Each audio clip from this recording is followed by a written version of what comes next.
Xitoy Kommunist hökuməti tərəfindən bu yılmı elan qılınan klassik Ramazanni cheklash uqtirishida partiya a'zolari, davlat ma'murlari, o'qituvchilar, o'quvchilar, davlat kontrolligidagi shirkat va tashkilotlardagi xizmatchilarning Ramazon oyida ro'za tutishining cheklanganligi e'lon qilindi.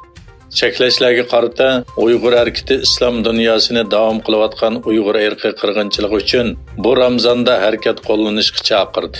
Uyg'ur harakati bu Ramazonda hambakirlangan Uyg'ur jamoati bilan ittifoqlashib, Sharq Turkistonda yuz bergan vahshiyliklarga adolat talab qilishga chaqirdi.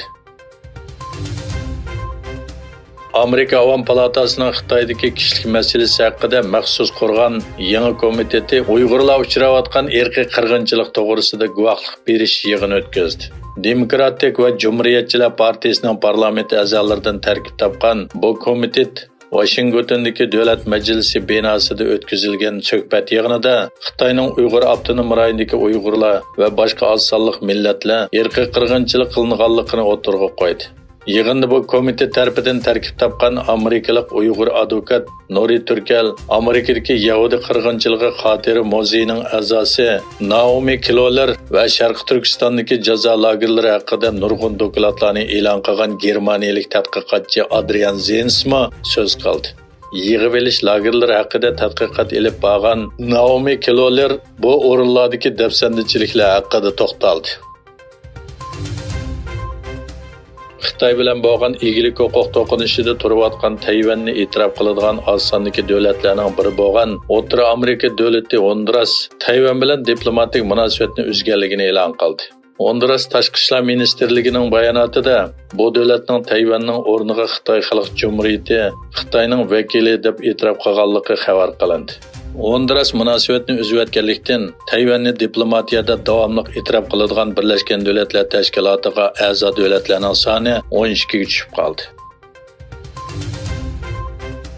Alma shirkatining bosh ijroiya amaldori Nimkok Beijingga berib, Xitoy taraqqiyot munbiriga qatnashdi. Kok 2023-yili Alma shirkatining Xitoyda tijorat boshlaganligining 30 yillik ekanligini bayon qilib, shirkatning bu davlat bilan ko'p yillardan buyon birlikda taraqqiy qilganligini aytdi. Kok Amerikaning texnik sohasida Xitoyga qaratgan jazosi va ta'minlash zanjiridagi qalaymqonchiliklarga munosabatli masalalarni tilga elishdan o'zini qochirib, ma'rifda texnika ishlatishning shaharlar bilan yezi o'tirisidagi farqni kichiklatishning muhimligiga diqqat qildi. Amerika va Yevropa ittifoqi taraflarining Xitoy va Tinch okean strategiyasiga asosan 2 kunlik dengiz manevri olib bordi. Chex Davlat Majlisining boshlig'i Markina Pekarova Xitoy bilan egilik huquq talash tortishi bo'layotgan Tayvanni ziyorat qildi. Pekarova tunugun tushdan keyin savdo sanoatchilar, akademiklar va davlat amaldorlarini o'z ichiga olgan 150 kishilik vakillar o'migi bilan Tayvanga keldi.